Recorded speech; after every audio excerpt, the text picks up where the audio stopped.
போன வகுப்புல நாம மத்துடைய எழுத்துக்கள், அந்த எழுத்துக்கள எந்த அளவுக்கு நீட்டணும், மத்துடைய அடையாளங்கள், அந்த அடையாளங்கள எந்த அளவுக்கு நீட்டணும் அப்படின்னு தெரிஞ்சுக்கிட்டோம். அடுத்தது நிறுத்தும் முறைகள் என்னென்ன இருக்கு? ஒரு வசனத்த நாம ஓதி நிறுத்தும்போது, அத எப்படி நிறுத்தணும் அப்படின்னு சொல்றேன்னு சொல்லியிருந்தேன். அதுக்கு முன்னாடி நம்ம கல்கலாவுடைய எழுத்துக்கள் என்ன? அதோடைய ரூல்ஸ் என்னன்னு பார்த்துட்டு நம்ம நிறுத்தும் முறைக்கு போகலாம். சரிங்களா? முதல்ல நாம கல்கலான்னா என்னன்னு தெரிஞ்சுக்கலாம். சரிங்களா? அரபி எழுத்துக்கள் 28.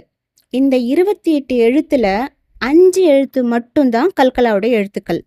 சரிங்களா? கல்கலான்னா என்னன்னா, அந்த 5 எழுத்து சொன்னீங்களா? அந்த 5 எழுத்துக்கு புள்ளி வச்சு சுக்குன் பெற்ற நிலையில இந்த 5 எழுத்தும் வந்தா, அப்போ நாம அந்த எழுத்த கலக்கி ஓதணும், அசைச்சு ஓதணும் அப்படின்னு சொல்லுவாங்க. இப்போ காஃப், பா, ப, ஜீம், தால் இதுதான் அந்த 5 எழுத்து. இப்போ காஃப், இந்த காஃப்க்கு சுக்குன் பெற்ற நிலையில ஒரு வார்த்தைக்கு நடுவுல வந்துச்சுன்னா, அப்போ லேசா கலக்கி ஓதணும் அப்படின்னு சொல்லுவாங்க. லேசா கலக்கி ஓதணும் அப்படின்னா என்னன்னா, எப்படின்னா காஃப்னா இக், நார்மலா இப்போ புள்ளி வச்சா இக் இப்படி தானே சொல்லுவோம். ஆனா இதுவே இந்த காஃப் இக் இப்படின்னு சொல்லணும்.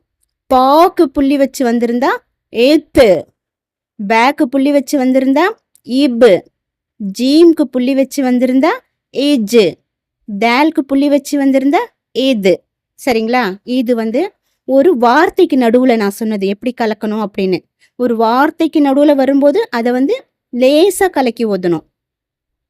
இதுவே ஒரு வசனத்தோட கடைசியில இந்த 5 எழுத்துக்களும் வருதுன்னு வச்சுக்கோங்க. இந்த 5 எழுத்துக்களும் புள்ளி வச்ச நிலையில சுக்குன் பெற்ற நிலையில வருதுன்னு வச்சுக்கோங்க. அப்போ என்ன பண்ணணும்னா, அதிகமா கலக்கி ஓதணும். ஏக்கு, ஏப்பு, ஏபு, ஈஜு, இது இந்த மாதிரி அதிகமா கலக்கி ஓதணும். இதுதான் கல்கலாவுடைய ரூல்ஸ். சரிங்களா? இது இதுல எல்லாரும் கல்கலான்னா என்ன, கல்கலாவோட எழுத்துக்கள் என்ன, அதை எப்படி கலக்கி ஓதணும் எல்லாருக்கும் எல்லாம் தெரியும். ஆனா எல்லாரும் செய்யற தப்பு என்னன்னா, இந்த 5 எழுத்துக்கு மட்டும் கல்கலா பண்ண மாட்டாங்க, இருக்கிற 28 எழுத்துக்கும் கல்கலா பண்ணுவாங்க. இதுதான் நாம செஞ்சுட்டு இருக்கிற தப்பு. இந்த தப்பை இந்த வகுப்போட எல்லாருமே நிறுத்திடணும். சரிங்களா? இந்த 5 எழுத்துக்கு மட்டும்தான் கல்கலா பண்ணணும். மீதி இருக்கிற 23 எழுத்துக்கு எந்த நிலையிலும் கல்கலா பண்ணக்கூடாது. இப்போ உதாரணமா பாருங்களேன். இப்போ ஹ சுக்குன் பெற்று வந்திருக்கு, ஹ மேல புள்ளி வந்திருக்குன்னு வச்சுக்கோங்க. அப்போ ஹக்கு சுக்குன் எப்படி வைக்கணும்? ஏஹ், அவ்வளோதான். இதையே இஹு இந்த மாதிரி கல்கலா பண்ணக்கூடாது. சீனுக்கு புள்ளி வந்திருக்குன்னா இஸ், அவ்வளோதான். இசு இந்த மாதிரி சொல்லக்கூடாது. வேல்க்கு சுக்குன் பெற்ற நிலையில வேல் வந்திருக்குன்னா அதை இவ், அவ்வளோதான். இவ் இந்த மாதிரி சொல்லக்கூடாது. இந்த மாதிரி 23 எழுத்துக்கும் எந்த நிலையிலும் கல்கலா பண்ணக்கூடாது. காஃப், பா, ப, ஜீம், தால் இந்த 5 எழுத்துக்கு மட்டும்தான் கல்கலா பண்ணணும். இது ரொம்ப முக்கியமான பாடம்.